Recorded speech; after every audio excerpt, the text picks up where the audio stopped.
Hello friends, welcome my channel Mayabati নতুন একটা ভিডিওতে তোমাদের অনেক অনেক স্বাগত, অনেক অনেক ভালোবাসা।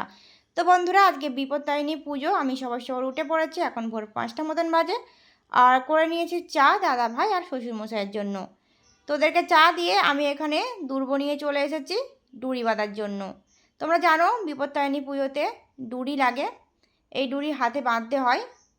তো 13 গাছা সুতো, 13টা গিট আর 13টা দুর্ব।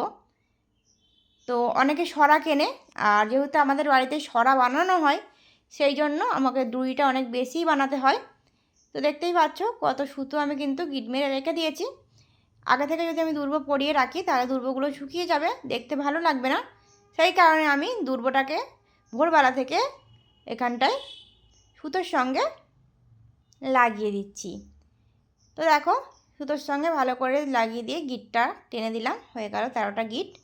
12টা গিট দিয়ে রেখেছিলাম আর দুর্ব দিয়ে একটা গিট দিয়ে দিলাম, 13টা গিট হয়ে গেল। তো দেখতেই পাচ্ছ কতগুলো আমি করেছি এখানটায়। অনেকগুলো সুতোতে আমি দুর্ব লাগিয়েছি, আবার অনেকগুলো সুতোতে আমি দুর্ব লাগাইনি। যদি না বিক্রি হয় তখন কিন্তু ওই দুর্বগুলো শুকিয়ে যাবে। যেগুলো করেছি ওগুলো যদি বিক্রি হয়ে যায় তারপরে আবার ওগুলোতে দুর্ব লাগিয়ে দেব। সেই রকম ভাবনা চিন্তা করে আমি এই সুতোগুলোতে দুর্ব কিন্তু লাগাইনি, দেখতেই পাচ্ছ। তো বন্ধুরা, এগুলোকে আমি একটা প্লাস্টিকে করে নিয়ে নিচ্ছি, যেহেতু এক জায়গায় রাখলে মিশে যাবে এখন, সেই জন্য তাড়াহুড়োর সময় তখন কিন্তু অসুবিধা হবে। এটা প্লাস্টিকে করে নিয়ে আলাদা করে চুবির মধ্যেই রেখে দেব। তো দেখো, এদিকে আমি ডুরিগুলো সব গুছিয়ে নিলাম। এবার তোমাদেরকে দেখিয়ে দিই ফলগুলো। তো 13 রকম ফল দিতে হয়, দাদাভাই ফল কিনে এনেছিল। আর আমি রাত্রিবেলা চুবড়িতে সব এরকমভাবে রেখেছিলাম, কারণ আমাদের বাড়িতে প্রচুর ইঁদুরের উৎপাত। তো না হলে সব ফল ইঁদুরেই খেয়ে নেবে, সেই জন্য আমি এখানে এরকমভাবে রেখেছিলাম।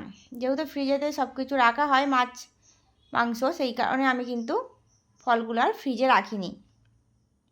ঠাকুরের ফলগুলো আমি এমনিই রেখেছিলাম বাইরে চুবড়ির মধ্যে। তো দেখো, এর মধ্যে আরও কিছু ফল অ্যাড করতে হবে, যেমন কলাটা দিলাম, আর খেজুরটা তো এখানে ছিল। দিতে হয় মুখ কড়াই, সেটাও আমি দেব। তার আগে লাগবে একটা গামছা, যেহেতু ওখানটায় 13 রকম ফল দিয়ে চুবড়িতে রাখতে হয় আর ওই ফলটা দেখতে হয়, সেই জন্য। আর এদিকে আমি গামছাও নিয়ে নিলাম এখানে মিষ্টি সরাতে দেওয়ার জন্য, দাদাভাই এনেছিল।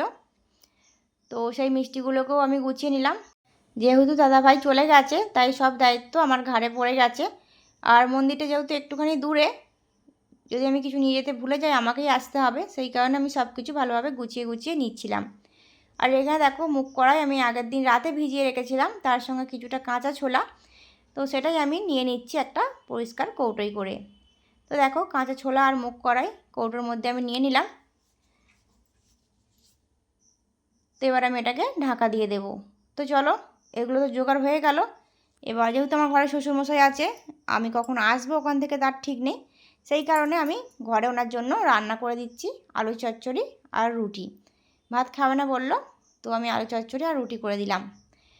চচ্চড়িটা বসিয়ে দিয়েছি, প্রথমে আমি তরকারিটা সিদ্ধ করে নিচ্ছি তাড়াতাড়ি হয়ে যাওয়ার জন্য, লাস্টে ফোড়ন দিয়ে দেব। আর এদিকে আমি রুটিও আটা মেখে নিয়ে রুটি করে নিয়েছি।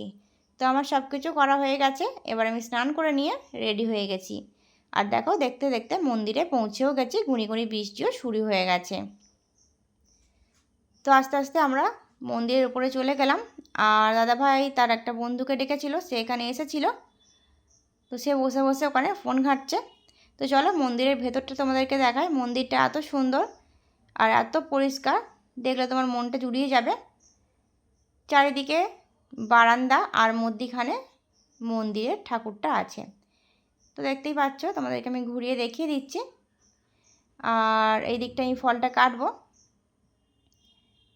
তো চারিদিকে বারান্দা, দেখতেই পাচ্ছ কতটা পরিষ্কার পরিচ্ছন্ন আছে, দেখেই মনে হবে যেন একটুখানি বসি। তো বন্ধুরা, দাদাভাই ভেতরের ঘটের সব বাসি ফুল ছিল সেগুলো পরিষ্কার করে নিয়েছে। এবার আমি তোমাদেরকে ভেতরের ঠাকুরটা দেখাচ্ছি। আস্তে আস্তে যাত্রীরা আসবে, মানে যারা পুজো দেবে তারা আসবে, তার আগে আমাকে সব কিছু জোগাড় করে নিতে হবে। তো দেখো, এদিকে আমি ফল কাটতে বসে গেছি। 13 রকম ফল কাটতে একটু সময় লাগবে, সেই জন্য আমি ফলগুলো কাটতে বসে গেছি। আর এদিকে আমার সব ফল কাটা কমপ্লিট হয়ে গেছে। এই চুবড়িটায় করে আমি 13 রকম ফল আলাদা করে রেখেও দিয়েছি, যেটা মানুষ দেখে পুজোর পরে। এই যে দেখো 13 রকম ফল, এটা গামছা চাপা দেবো আর একটা ডুরি দেবো, দিয়ে আর রেখে দেবো। আর এদিকে আমি সব রকম ফল কেটে নিয়েছি সরাতে সাজানোর জন্য। তো চলো এবার আমি সরাগুলো সাজিয়ে নিই। তো দেখো আমি সরা এখানে রেখে দিয়েছি একসাথে, অনেকগুলো সরা রেখেছি, কারণ একটা একটা করে সাজালে অসুবিধা হবে তখন আমার দিতে। তো একসঙ্গে অনেকগুলো সরা আমি করে নিয়েছি, যেহেতু একা হাতে করতে হবে, দাদাভাই তো এদিকে আসতে পারবে না, সে পুজোতে ব্যস্ত।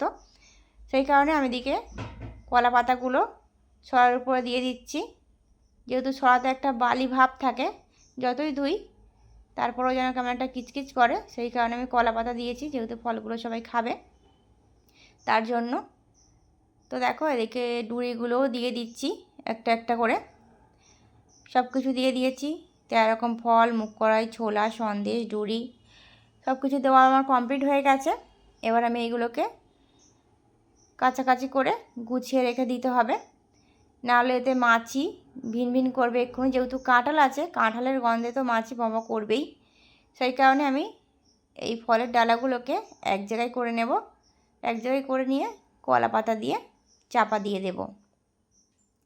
তো যারা এই ডালাগুলো নেবে তারা বলবে যখন তখন দেব।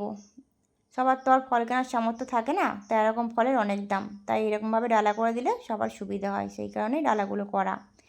আর দেখতেই পাচ্ছ এখানে দুবার পুজো হয়ে গেছে, 3বারের বেলা আমি এখানে বসেছি, আমিও পুজোটা করে নিয়েছি, যেহেতু আমিও সকাল থেকে না খেয়ে আছি, সেই কারণে আমিও এখানে পুষ্পাঞ্জলিটা দিয়ে দিচ্ছি। তো দেখো দাদাভাইয়ের পুজো প্রায় হয়ে গেছে, পুষ্পাঞ্জলিও আমি দিয়ে দিয়েছি, ব্রত কথা শুনে নিয়েছি। এরপরে আমি ডুরি বেঁধে নিয়েছি আর ফলগুলোকে নিয়েছি, আমার যে সরাটা ছিল আমিও একটা সরা নিয়েছিলাম, তো সেই ফলগুলোকে আমি এখন খাচ্ছি। ফলগুলোকে খেয়ে নিয়ে এখানটায় পরিষ্কার করতে হয় মন্দিরটা, যেহেতু সব কিছু কাটাকুটি করেছি, চারিদিকে ফুল তারপর ফল এসবের পড়ে আছে, তো সেগুলোকে পরিষ্কার করে নিয়ে আমি বাড়ি চলে যাব। তো চলো পরিষ্কার করে নিই সেগুলোকে।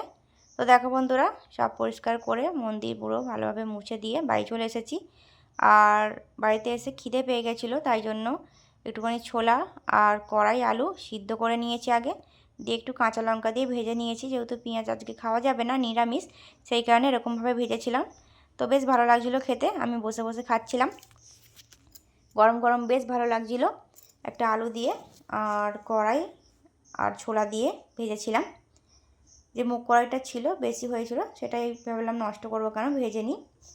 তো বসে বসে খাচ্ছি, আমি কিন্তু এবেলা আর কিছু খাইনি, সন্ধ্যাবেলা আমার খিদে পেয়েছিল, তাই জন্য আমি ভাবলাম আমার জন্য খাবার বানাবো। দাদাভাই বললো আজকে আমি একটু পাটিসাপটা খাবো, তার জন্য আমি এখানে নিয়ে নিয়েছি চাটুর উপরে তেল ব্রাশ করে দিয়ে আমি কিন্তু এখানে পাটিসাপটা করতে শুরু করে দিয়েছি। তো দাদাভাইদের জন্য কটা পাটিসাপটা করে দেব। আর যেহেতু পাটিসাপটা চালের গুঁড়ি দিয়েছি, আতপ চালের গুঁড়ি, সেই জন্য আমি কিন্তু পাটিসাপটাটা আজকে খাবো না, আমি আমার জন্য আবার আলাদা খাবার বানাতে হবে, যেহেতু আমি সকাল থেকে খাইনি তেমন কিছু, তো রাত্রিবেলা একটু তো খেতেই হবে, সেই কারণে। তো দেখো নারকেলের পুর আর খোয়া ক্ষীর দিয়ে আমি পাটিসাপটাগুলোকে এরকমভাবে ভেজে তুলে নিলাম। তো কার কার পাটিসাপটা খেতে ভালো লাগে অবশ্যই কমেন্ট করে জানিও।